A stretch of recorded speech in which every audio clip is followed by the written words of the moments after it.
ॐ पूर्णमदः पूर्णमिदं पूर्णात् पूर्णमुदच्यते पूर्णस्य पूर्णमादाय पूर्णमेवावशिष्यते। ॐ शान्ति शान्ति शान्तिः।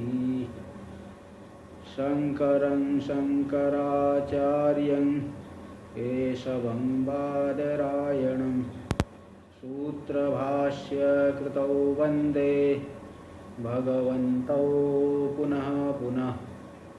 ईश्वरो गुरुरात्मेति मूर्तिभेदविभागिने व्योमवद्व्याप्तदेहाय दक्षिणामूर्तये नमः।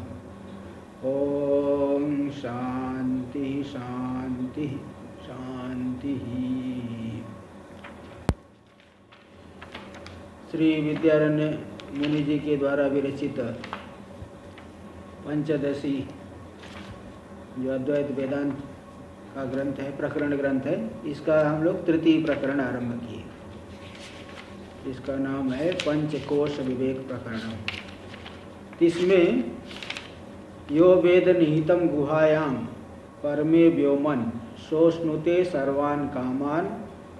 तो आज जो यो वेद निहितम गुहायाम वाक्य है उसको लेकर के विचार हो रहा है।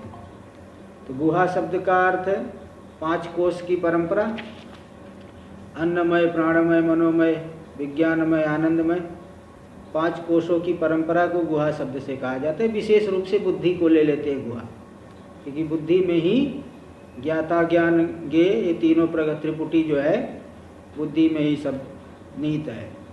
बुद्धि के माध्यम से ही त्रिपुटी का भान होता है, लेकिन वो 5 कोशों में ही तादात्म्य करके आत्मा ढक गया है, इसलिए वो गुहा शब्द से 5 को यहाँ ले लिए। तो इसमें से प्रथम है अन्नमय कोश।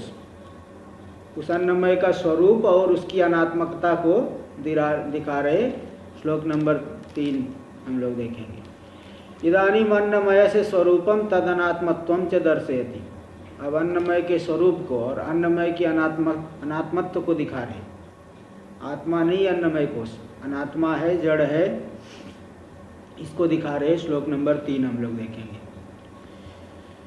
पितृभुक्तान्नजाद वीर्याद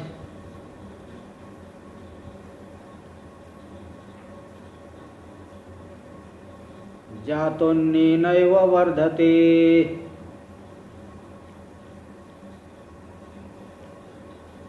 देह सोन्नमयो नात्मा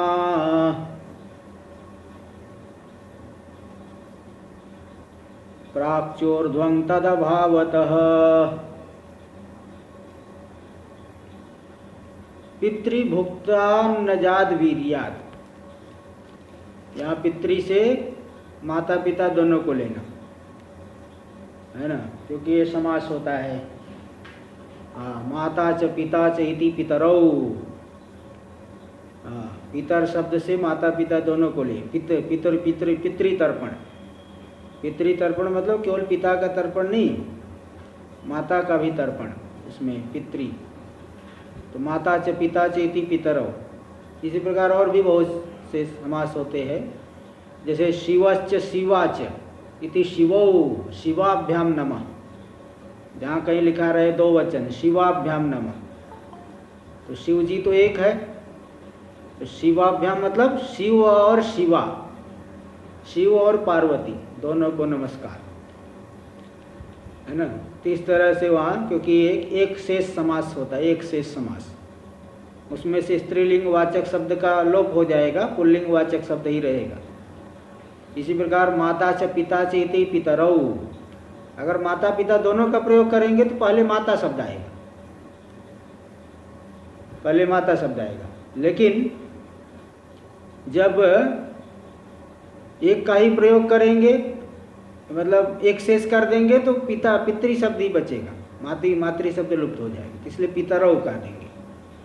तो पितृभ्याम नमः, पितृभ्याम नमः हो गया माता पिता दोनों को नमस्कार।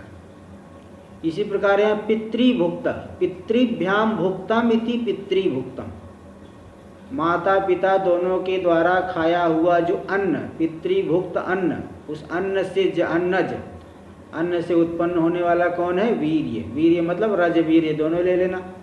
पिता में जो है अन्न खाने से वीर्य हो जाएगा, माता में रज हो जाएगा। तो उसी जो है रज वीर्य के संयोग से यह शरीर उत्पन्न होता है, देह। अन्नमय जातः, जाता मतलब उत्पन्न होता है।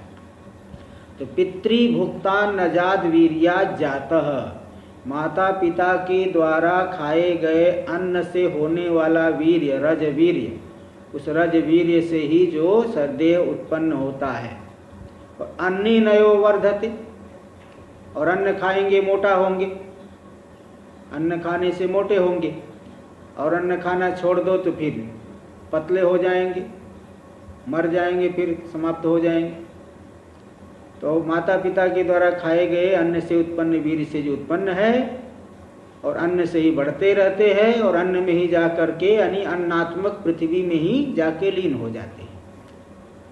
इसलिए इस देह को कहते हैं सो देह अन्नमयो, ऐसा जो शरीर है अन्नमय कोश हो गया। और यह आत्मा है क्या? न आत्मा, आत्मा नहीं। आत्मा तो तीनों कालों में रहता है, और ये तो थोड़ा बीच में, पहले नहीं था, अभी है, आगे नहीं रहेगा। तो जन्म से पहले नहीं था, प्राक चोर्ध्वम तदभावतः, प्राक यानी जन्म से पहले, और ऊर्ध्वानी मरण के बाद, ऊर्ध्वम मरणानंतरम। इस शरीर का अभाव होने से यह आत्मा नहीं है, यानी यह उत्पत्ति और विनाश स्वभाव वाला है। इसकी उत्पत्ति होती है और इसका विनाश होता है, इसलिए यह आत्मा नहीं है। टीका में देख लीजिए।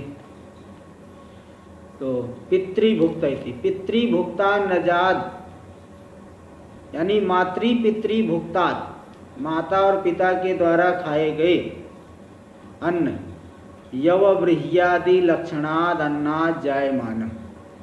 यवव्रीहि, यव यानी जौ, जौ से भी बहुत चीज़ें बनती है, और व्रीहि यानी धान, उससे जो है चावल से बहुत चीज़ें बनता है, चावल से ही भात बनता है, चावल हम लोग प्रतिदिन खाते हैं। तो इसी तरह से और भी जितने भी अन्न है उन सभी से जो है दाल आदि है, यौ व्रीहि आदि, दाल चावल रोटी सब्जी ये सब ये खाते हैं, और नाना प्रकार के और जो इडली डोसा सब क्या क्या बनेगा इन्हीं सब से बनता है। तो यौ व्रीहि आदि स्वरूप जो अन्न है उससे जायमानम, वो खाने से हमारे शरीर में 7 धातुएं बनती हैं। अन्न से रस, रस से फिर लोहित इत्यादि, इस क्रम से जो है मांस, मज्जा, अस्थि, और 7वीं धातु है वीर्य। अन्नाद रसो रसाद रुधिरम, ततो मांसम, ततो मेदस, ततो मज्जा, ततो अस्थिस, ततो रेता। पहले अन्न से रस हुआ, रस से रुधिर यानी रक्त बन गया। इसके बाद मांस, उस मांस से मेद, ततो मज्जा, मज्जा मतलब हड्डियों के बीच में जो चिकना द्रव्य रहता है वो मज्जा। ततो अस्थि, उसके बाद अस्थि बनेगा। ततो रेत, और उन सब का सार हो जाता है रेत। पुरुष शरीर में रेत हो गया, मातृ शरीर में भी रज हो गया। इसलिए तो जो है इस तरह से सप्तम धातु ये जो बनी, जो कि सबसे अधिक सार रूप है। तो उसी जो है वीर्य, रज वीर्य से यद अन्नाद जायमानम यद वीर्यम अस्ति तस्माद वीर्याद्यो देहो जाता, उसी रज वीर्य का संयोग होने से जो देह उत्पन्न होता है। और यश्च जननानंतरम क्षीराद्यन्य नयो वर्धते, और जो उत्पन्न होने के बाद, जनन होने के बाद क्षीरादि अन्न के द्वारा ही बढ़ता है। पहले तो बच्चे को दूध पिलाएंगे, फिर धीरे धीरे कुछ अन्न खिलाएंगे, फिर अन्न, इसके बाद तो धीरे धीरे सब वो खाने लगेगा, और फिर उसको तो हर प्रकार के अन्न पचा लेगा बाद में बड़ा होने पर। और जैसे ज़्यादा अन्न खाएंगे तो मोटा होंगे, कम अन्न खाने वाले बड़े पतले रहते हैं। तो जो पैदा होने के बाद यानी अन्न से ही, अन्न के परिणाम रजवीर से उत्पन्न हुआ और अन्न से ही जो बढ़ता है, इसलिए इसको क्या कह देते हैं? अन्नमय कोश। सदेहो अन्नमयो, यहाँ मयट प्रत्यय हुआ है विकार अर्थ में, मतलब अन्नमय का अर्थ हो गया अन्न से विकार। अन्नमय यानी अन्न का विकार है। स नात्मा भवति, आत्मा स आत्मा न भवति, वह आत्मा नहीं हो सकता।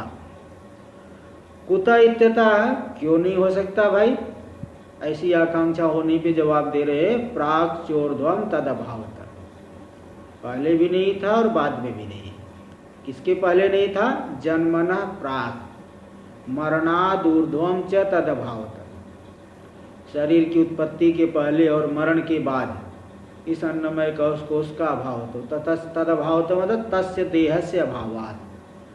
हर एक शब्द का अर्थ देखो करते हैं। श्लोक में आया तद अभावतः, तो तस्य अभावतः, अभावतः मतलब अभावात, तस्य देह से अभावाद इत्यर्थ। तद अभावतः का अर्थ हो गया मरने के बाद उस शरीर का अभाव हो गया। पैदा होने से पहले भी शरीर नहीं रहता है, इसलिए आत्मा तो तीनों कालों में रहता है, इसलिए यह आत्मा नहीं हो सकता। इस तरह से यहाँ अनुमान एक सूचित हो गया। अनुमान क्या है? विवादाध्यासितो देह आत्मा न भवति कार्यत्वात् घटादिवत। विवाद का अध्यासित, विवाद से अध्यासित यानी जिसके विषय में विवाद कर रहे हैं। चार्वाक कहेगा शरीर ही आत्मा है, और यहाँ वेदांती कहेगा शरीर आत्मा नहीं है। तो विवाद हो रहा है शरीर के विषय में, इसलिए विवाद का अध्यासित, जिसमें विवाद का अध्यास, विवाद हो रहा है, विवादास्पद है जो, ऐसा जो देह आत्मा नहीं हो सकता। क्यों? कार्यत्वात्, क्योंकि यह कार्य है, घटादिवत, घटादि के समान। इसलिए इति भाव, ये तात्पर्य है। कार्य होने से घटादि के समान यह आत्मा नहीं है। ते सिद्ध हुआ।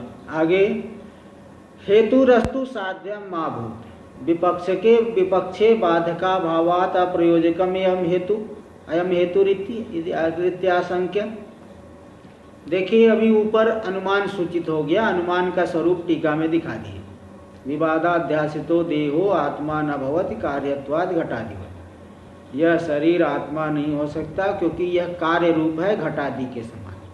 जो जो कार्य रूप होता है, देखो अनुमान में पर्वतो वहनीमान धूमात, पर्वत वहनी वाला है क्योंकि धूम वाला होने से। धूम वाला होने से वहनी वाला कैसे हो जाएगा? क्योंकि जहाँ जहाँ धूम रहता है वहाँ वहाँ वहनी होती है। पर्वत में भी धूम दिख रहा है, इसलिए वहाँ भी वहनी माननी पड़ेगी। ऐसे यहाँ पे शरीर हो गया पक्ष, एक कहेगा आत्मा है, दूसरा कहेगा आत्मा नहीं है। तो आत्मा यहाँ सिद्धांती अनुमान कर रहा आत्मा नहीं हो सकता। चारवाक कहेगा आत्मा है, वो कहेगा आत्मा नहीं हो सकता। बोले क्यों? क्योंकि कार्य होने से। कार्य होने से क्या हो गया? बोले जो जो कार्य होता है वह आत्मा नहीं होता, जैसे घटादि। इसी प्रकार शरीर कार्य है, इसलिए आत्मा नहीं हो सकता। ये तो अनुमान हुआ। लेकिन अनुमान करने के लिए जो है उसको व्याप्ति का ज्ञान होना चाहिए, है ना। अनुमान कर होने के लिए उसको तो ऐसे कठिन भाषा उसकी है कि आपाद्य व्याप्य आपादकवत्ता निश्चय आपाद्य व्यतिरेक निश्चयश्च तर्कस्य मूलम। तर्क का मूल होता है आपाद्य व्याप्य आपादकवत्ता निश्चय और आपाद्य व्यतिरेक निश्चय। मतलब ये अभी आप सही समझे नहीं, अभी बताता हूँ कि देखिए कि क्योंकि देखिए जब कोई व्यक्ति अनुमान करेगा, दूसरा व्यक्ति सामने वाला कह सकता है कि हेतु होने दो, वहनी मत हो। आप क्या कह रहे? धूम होने से पर्वत में वहनी, तो धूम होने तो वहनी न रहे। तो उसको जवाब देना पड़ेगा नहीं, यदि वहनी नहीं होगी तो धूम भी नहीं होना चाहिए, क्योंकि वहनी धूम वहनी से जन्म है। वहनी नहीं होगी तो धूम भी नहीं रहेगा। ये थोड़ा अनिष्ट देना पड़ेगा। बिना कारण के अगर कार्य हो जाए तब तो बिना भोजन के तृप्ति हो जाए। उसको मतलब अनिष्ट देना पड़ता, कुछ अनिष्ट दिखाना पड़ेगा, नहीं तो सीधे कहेगा हेतु रस्तु साध्यम वास्तु। इसको कहते व्यभिचार शंका। हेतु हो जाए, धूम हो जाए, साध्य वहनी न रहे, क्या होता है? आप धूम को दिखा करके वहनी की सिद्धि करें, धूम होने दो, वहनी मत हो, तो उसको कुछ न कुछ अनिष्ट देना पड़ेगा। तो ये दिखाना पड़ेगा कि नहीं, जहाँ जहाँ वहनी नहीं होती वहाँ धूम नहीं होता, तब ऐसा अगर ऐसी व्याप्ति मिल जाए तब तो आपकी बात ठीक है, लेकिन ऐसी व्याप्ति नहीं दिखा पाओगे। जहाँ जहाँ वहनी नहीं होता, हाँ, तो वहाँ धूम नहीं, वहाँ जहाँ जहाँ वहनी नहीं होता वहाँ धूम नहीं होता, ये व्याप्ति मिलेगी। इसीलिए जो है अन्य को लेकर के आप तो अभाव नहीं दिखा पाओगे, लेकिन जहाँ जहाँ वहनी नहीं है वहाँ धूम नहीं है, क्योंकि धूम तो वहनी का कार्य है। ये व्याप्ति जो है जिसने ग्रहण किया है वो व्यक्ति फिर वो बता देगा। अगर ऐसी व्याप्ति नहीं है, जैसे यदि वृक्ष नहीं होता तो धूम नहीं होता, सिंह नहीं होता तो धूम नहीं होता, तो ये सब अगर ऐसा नहीं कर सकते। शेर नहीं है तो धूम नहीं है, अरे शेर नहीं होने पर भी धूम नहीं रहता। इसलिए किंतु वहनी नहीं है तो हाँ, तो मतलब शेर होने पर भी धूम रह सकता है, मतलब किंतु वहनी नहीं है तो धूम बिल्कुल नहीं रहेगा। ये बात जो है ये व्याप्ति मतलब इसका ग्रहण होना चाहिए। तो इसको कहते हैं यही बात देखिए यहाँ बता रहे, हेतु रस्तु साध्यम मा भूत। सामान्य रूप से यही है कि कोई सामने वाला जो है जब शास्त्रार्थ होता है, सामने वाला जो है आपकी बात में दोष दिखाएगा, तो धूम हो वहनी न हो। इसी प्रकार यह शरीर कार्य होने पर भी आत्मा हो जाए, आत्मत्व का अभाव इसमें न रहे। विपक्षे बाधका भाव, विपक्ष में कोई बाधक नहीं है, यानी बाधक का मतलब अनुकूल तर्क। देखिए व्यभिचार शंका जब कोई करेगा तो उस व्यभिचार शंका की निवृत्ति तर्क के द्वारा होती है। देखो व्यभिचार शंका का मतलब क्या है आपको ही बता दिया। आप कहोगे पर्वत में धूम होने से वहनी है, तो पूर्व पक्षी क्या कहेगा कि हे धूम रहने दो, वहनी न रहे। इसको कहते व्यभिचार शंका। हेतु रहे साध्य न रहे, क्या बिगड़ता है? तो फिर व्यभिचार शंका की निवृत्ति करने के लिए अनुकूल तर्क देना पड़ता है, अनुकूल तर्क देना पड़ेगा। अगर अनुकूल तर्क जैसे वहाँ दे दिए, क्या दे दिए कि यदि वहनी नहीं होती धूम भी नहीं होना चाहिए था, क्योंकि धूम वहनी का कार्य है। तो बिना कारण के कार्य तो होगा नहीं ना, बिना कारण के कार्य हो जाए तो बिना भोजन के तृप्ति हो जाएगी। इस तरह का जहाँ तर्क मिलेगा वहाँ व्यभिचार शंका की निवृत्ति हो जाती है। किंतु जहाँ इस प्रकार का तर्क नहीं मिले, हेतु हो साध्य न हो, इस बात का खंडन करने के लिए कोई अनुकूल तर्क न मिले, तो हेतु को कहते अप्रयोजक हेतु, यानी अनुकूल तर्क से शून्य। अप्रयोजक का अर्थ होता है अनुकूल तर्क शून्य। अनुकूल तर्क से शून्य, इसलिए साध्य की सिद्धि नहीं कर पाए। 2 नंबर टिप्पणी में दे दिए। 1 नंबर में तो देह शब्द का अर्थ स्थूल देह की है, वो तो सीधा ही था। तो अप्रयोजक मतलब अनात्मत्व रूप से असाधक। जो अनुमान था कि देह आत्मा नहीं है मतलब अनात्मा है, उसकी सिद्धि कर रहा था कार्यत्व हेतु। उस कार्यत्व हेतु अनात्मत्व रूपी साध्य का साधक नहीं बन पाएगा, क्योंकि अनुकूल तर्क नहीं है आपके पास, इसलिए अप्रयोजक हो गया। अप्रयोजक मतलब अनुकूल तर्क से शून्य, इसलिए साध्य की सिद्धि नहीं कर पाएगा, ऐसा पूर्व पक्षी कह रहा है। इत्याशंक्य, ऐसी आशंका को उत्थापन करके सिद्धांती अनिष्ट दे रहा है। बोले नहीं, अगर ऐसा मानोगे तो अकृत अभ्यागम कृत विप्रणाशाख्य बाधक सद्भावा। अगर शरीर को आत्मा मान लोगे, अनात्मा नहीं मानोगे तो शरीर के नाश से आत्मा का नाश ये सिद्ध होगा। तब 2 दोष आएंगे, अकृत का अभ्यागम और कृत का विप्रणाश। अकृत का अभ्यागम क्या है? शरीर को आत्मा माने, शरीर को अनात्मा नहीं माने। तो जब मतलब शरीर के उत्पन्न होने से आत्मा की उत्पत्ति मानी जाएगी, और उत्पन्न होते ही जीव को सुख दुख मिलने लगता है, बालक रोने लगता है, फिर हंसने लगता है। अभी पैदा होते ही उसने, उस आत्मा ने तो कोई कर्म किया नहीं है, बिना कर्म किए ही सुख दुख मिलने लगा। तो अकृत अभ्यागम, नहीं किया है, अकृत यानी नहीं किया है, तो भी सुख दुख मिल रहा है। तो जिन कर्मों को नहीं किया उसका भी फल मिल रहा है। कर सुख दुख तो कर्म का फल है, इसको कहते हैं अकृत अभ्यागम दोष। और शरीर को आत्मा मानोगे तो शरीर के मरने से आत्मा का नाश हो गया। तो जीवन पर्यंत जो शुभाशुभ कर्म किया, पुण्य पाप कर्म किया, शरीर के नष्ट होने से आत्मा का नाश हो गया, तो पूरे के पूरे पुण्य पाप सब, धर्माधर्म सब के सब नष्ट हो जाएंगे। उसको कहते कृत विप्रनाश। तकृत अभ्यागम और कृत विप्रनाश, ये दोष होने से जो है यह ऐसा नहीं कह सकते कि यह शरीर ही आत्मा है। यही बात बता रहे। अकृत अभ्यागम कृत विप्रनाशाख्य बाधक सद्भावात्मैवम्।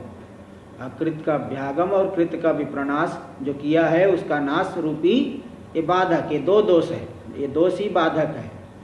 इस बाधक के होने से मैवम, ऐसा मत बोलो शरीर आत्मा है, ऐसा मत बोलो। माँ एवं, मैवम मतलब माँ एवं माँ वदत, ऐसा मत बोलो कि शरीर आत्मा इति परिहरत। इस तरह से सिद्धांती पूर्व पक्षी के दोष का परिहार कर रहा है। श्लोक नंबर 4 देखिए। पूर्व जन्मन्यसत् नैतद्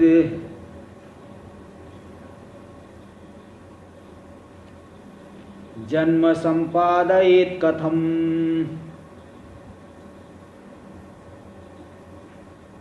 भावी जन्मन्यसत् कर्म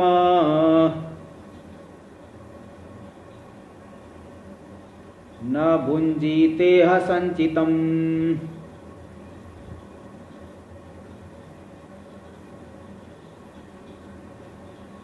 पूर्व जन्मन्यसत् नैतद् जन्म संपादयेत् कथम्।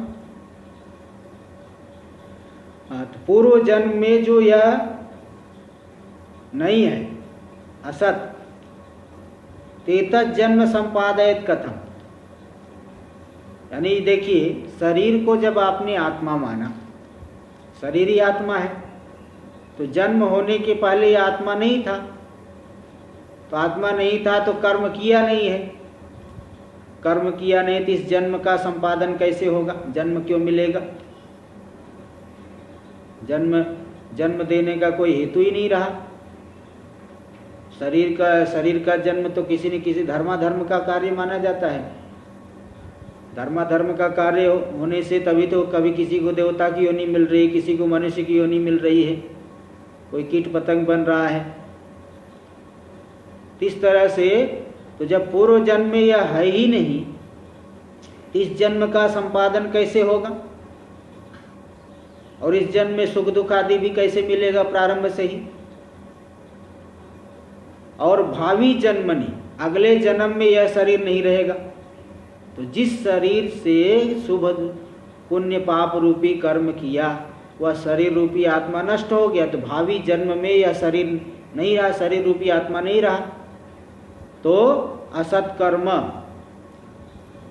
कर्म क्या हो गया? असत हो गया, भोग की बिना नाश हो गया। तो कृत विप्रनाश न भुंजीतेह संचितम। ये मतलब अस्मिन लोके, इस लोक में जो संचित किया, कर्म किया, कर्मों का संचय हुआ है, उस संचित कर्म का तब तो भोग नहीं कर पाएगा। देखो यहाँ अन्वय इस तरह से कर लेना।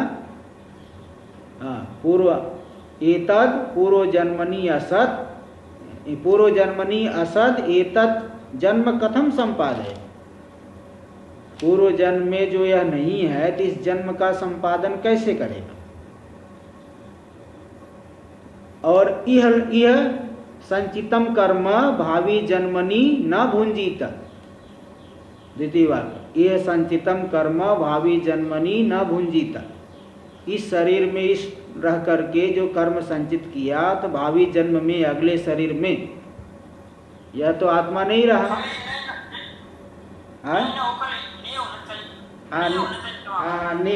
नहीं बल्कि ने होना चाहिए वहाँ। पूर्व जन्मन असत नैतत नहीं, नेतद नैतद नहीं होना चाहिए। सही बात है, वहाँ न अलग से नहीं निकलेगा। इसलिए वो तो गमो हरस्वादची गमुट नित्यम से नुट हो गया है। नए नहीं बल्कि ने। सही है। तो इस तरह से हो गया। देखिए टीका में, पूर्व जन्मनी थी एतद देह रूपस्य आत्मना। चार्वाक तो शरीर को ही आत्मा मानता है। वो लोग क्या कहते हैं कि जैसे चूना कत्था मिल करके लालिमा जो है उत्पन्न हो जाती है। पान खाते, पान चबाते हैं और मुंह के अंदर लाल लाल हो जाता है। तो चूना कत्था मिलने से जैसे लालिमा उत्पन्न हो जाती है, ऐसे ही चार भूतों के विशिष्ट संयोग से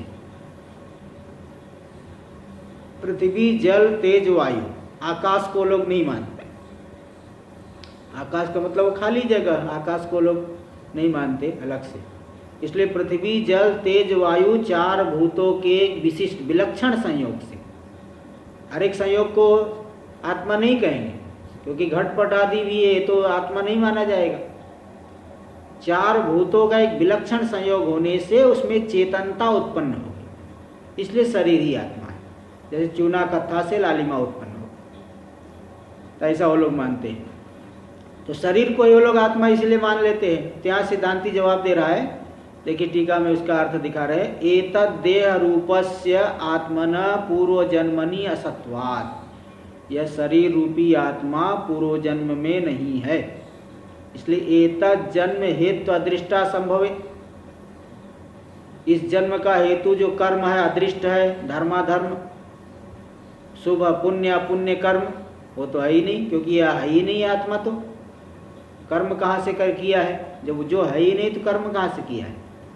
इसलिए इस जन्म के इस शरीर तो धर्माधर्म का फल है। इस जन्म के हेतु अदृष्ट संभव नहीं होने से असंभवेपि अस्य जन्मनोपि अंगीक्रियमाणत्वात्।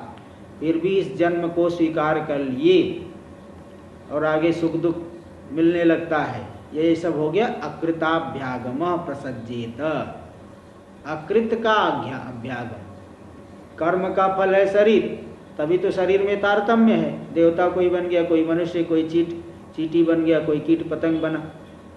तो बिना कर्म के ही शरीर को स्वीकार कर लिए, शरीर का जन्म मान लिए, ये अकृत अभ्यागम हो गया। ये पहला दोष। इसी प्रकार द्वितीय दोष क्या है? तथा भावी जन्मन्यप्यास्य देह रूपस्य आत्मनो असत्वात्। भावी जन्म में, अगले जन्म में इस देह रूपी आत्मा तो नहीं रहेगा। तो जीवन पर्यंत जो कुछ भी किया, यह अनुष्ठितयो हो पुण्य पापयो हो फल भोक्तुर अभावेन। इस जन्म में जो अनुष्ठित है पुण्य पाप, उसका कोई फल भोक्ता नहीं होने से भोगम अंतरेणापि कर्म क्षय। भोग के बिना भी कर्म क्षीण हो जाएंगे, क्योंकि आगे भोग करने वाला ही आत्मा नहीं रहेगा। तो बिना भोग के ही कर्म क्षय हो गया। कर्म क्षय प्रसज्जेत। अयं कृत विप्रनाश, इसे कहते कृत विप्रनाश। जो नहीं किया उसका फल मिल गया, और जो जीवन पर्यंत किया सबका सब ऐसे फालतू बेकार हो गया। एवं कृत नाश अकृत अभ्यागम रूप बाधक सद्भावात्। इस तरह से दो बाधक दिखा दिए, किए गए का नाश और अकृत का अभ्यागम यानी प्राप्ति रूपी तो बाधक होने से आत्मनः कार्यत्वम नांगी कर्तव्यम इति भाव। आत्मा को कार्य रूप नहीं कह सकते। ये तो शरीर को मानोगे तो सीधे सीधे कार्य रूप मानना पड़ेगा। भाई उत्पन्न हो रहा है, नष्ट हो रहा है तो कार्य हो गया। इसलिए आत्मा को कार्य रूप, शरीर रूप नहीं मान सकते। इसलिए अन्नमय कोश आत्मा नहीं है, अन्नमय कोश अनात्मा है, आत्मा इससे भिन्न है। देखो पहला विवेचन तो ये हो गया। एवं अन्नमय कोशस्य अनात्मत्वं प्रदर्श्य। इस तरह से अन्नमय कोश में अनात्मत्व को दिखा करके अन्नमय कोश आत्मा नहीं है, इस बात को दिखा करके प्राणमय कोशस्य स्वरूपम तदनात्मत्वम च दर्शयति। प्राणमय कोश के स्वरूप और उसकी अनात्मकता को दिखाते हैं। प्राणमय किसे कहते हैं, उसका स्वरूप क्या है और वह आत्मा क्यों नहीं है। आत्मा नहीं, वह क्यों नहीं है, तो उसकी अनात्मकता को भी दिखा रहे कारण दे करके, अनुमान दे करके। जैसे अनुमान के द्वारा सिद्ध करेंगे। जैसे पहले अनुमान दिए थे, विवादाध्यासितो देह आत्मा न भवति कार्यत्वात् घटादिवत। इसी प्रकार यहाँ भी अनुमान दे करके अनात्मकता को दिखाएंगे। श्लोक नंबर 5 हम लोग देखेंगे। पूर्णो देहे बलं यक्षन्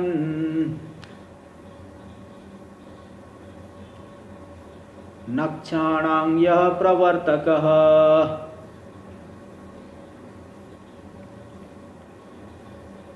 वायुः प्राणमयो नासा वात्मा चैतन्यवर्जनात्।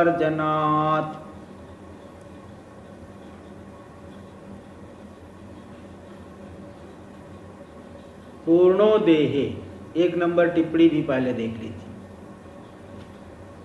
देहात्मवादिनम चार्वाकम निरस्य, टिप्पणी भी देख लीजिए 1 नंबर। देहात्मवादी है चार्वाक। चार्वाक शरीर को ही आत्मा मानता है, उसका निराश करके जो निरस्य प्राणात्मवादिनो हैरण्यगर्भ। प्राणात्मवादी हिरण्यगर्भ है, तो हैरण्यगर्भान निरस्यति। तो प्राणात्मवादी जो हैरण्यगर्भान यानी हिरण्यगर्भ को ही बताया था कि जो अभी कठोपनिषद में भी बात आई थी कि भाई समष्टि में जो समष्टि सूक्ष्म शरीर का अभिमानी है हिरण्यगर्भ, तो ज्ञान शक्ति को लेकर के हिरण्यगर्भ कहा जाता है और क्रिया शक्ति को लेकर के उसी चैतन्य का नाम प्राण, सूत्रात्मा, वायु, इन शब्दों से भी कहा जाता है।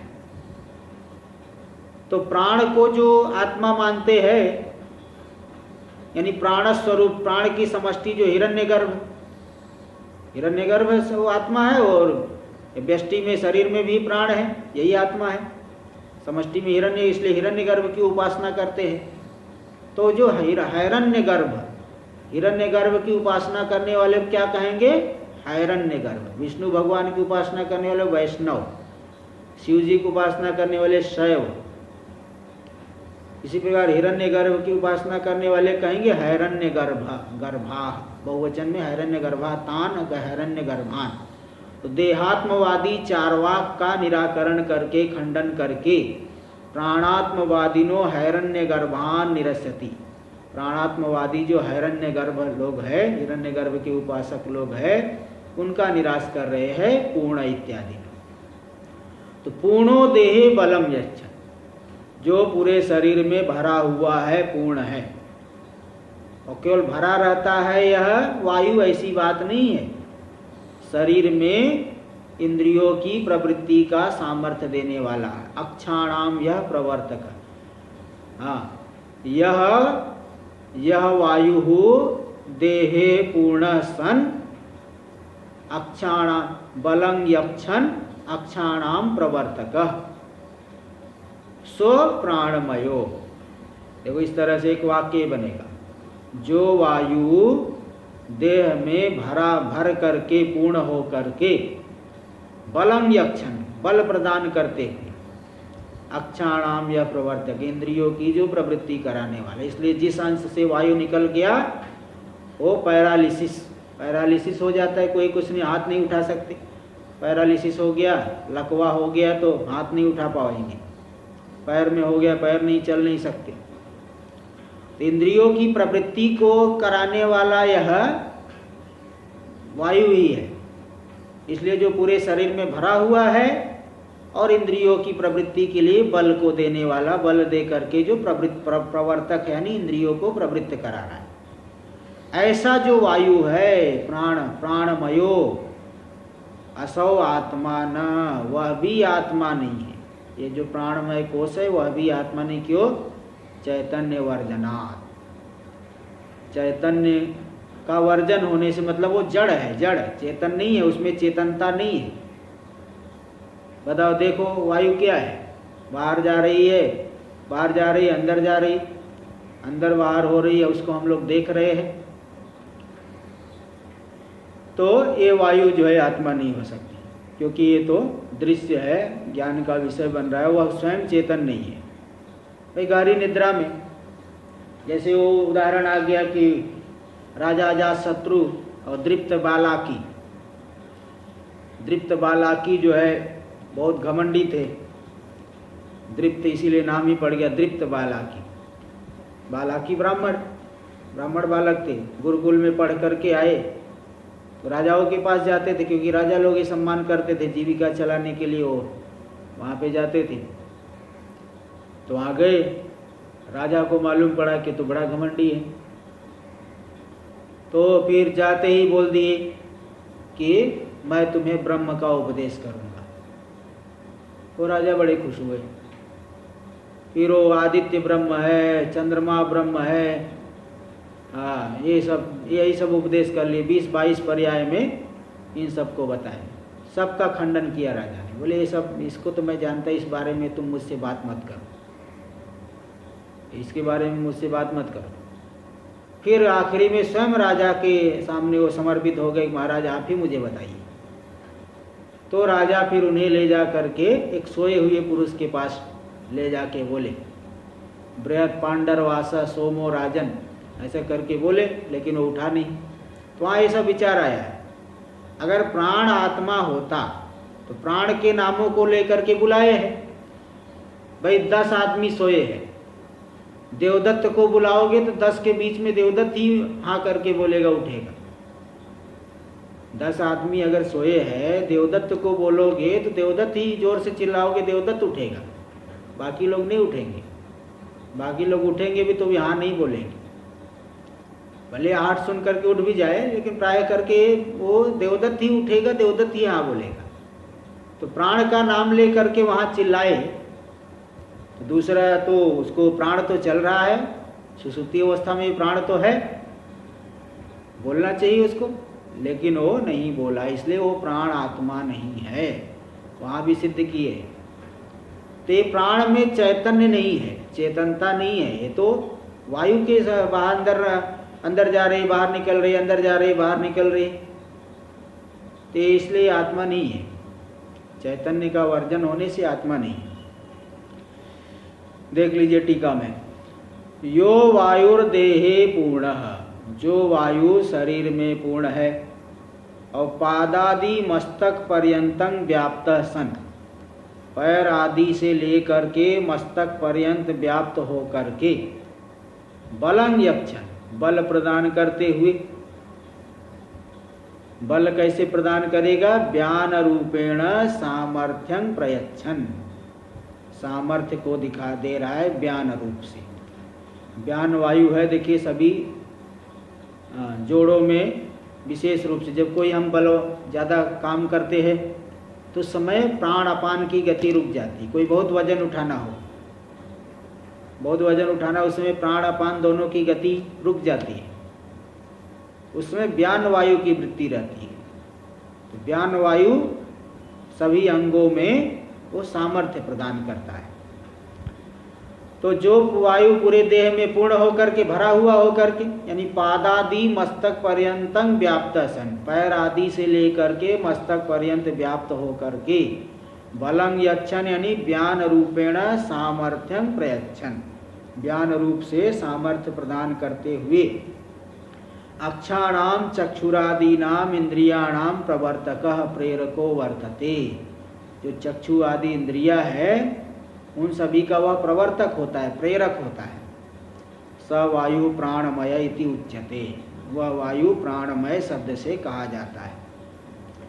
असोऽप्य आत्मा न भवति, ऐसा जो वायु वह भी आत्मा नहीं हो सकता। क्यों? तत्र हेतुमः चैतन्येति, चैतन्य नहीं, चेतनता नहीं है। चेतनता नहीं तो कैसे कह दोगे? चेतनता हो तब तो उसको कहा जाए एक आत्मा है। आत्मा तो सत्यम ज्ञानम अनंतम ब्रह्म, ज्ञान स्वरूप है, चेतन स्वरूप है। लेकिन वायु में, प्राणमय कोश में चेतनता नहीं, इसलिए यहाँ भी एक अनुमान सूचित हो गया। विवादाध्यासितः प्राण, हिरण्यगर्भ के उपासक लोग कहेंगे प्राण ही आत्मा है। लोक में भी कहते जान है तो जहान है, लेकिन वो ऐसी बात यहाँ करे वो आत्मा नहीं हो सकता, क्योंकि वो तो जड़ है, तो दिख रहा है, इसलिए वो ऐसा नहीं कर सकते। जड़त्वाद घटादिवत, घटादि के समान। विवादाध्यासित प्राण आत्मा न भवत जड़त्वाद घटादिवत। विवाद का अध्यासी भूत, जिसके विषय में विवाद हो रहा है, प्राण वह आत्मा नहीं हो सकते, क्योंकि जड़ है, घटादि के समान। जो जड़ होता है वह आत्मा नहीं होता, जैसे घट।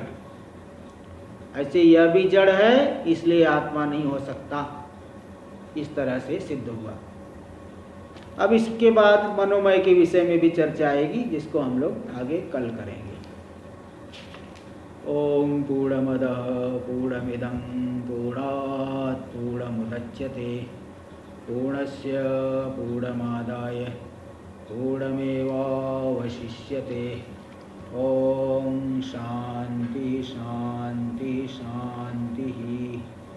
शंकरं शंकराचार्यं केशवं बादरायणं सूत्रभाष्य कृतौ वन्दे भगवन्तौ पुनः पुनः।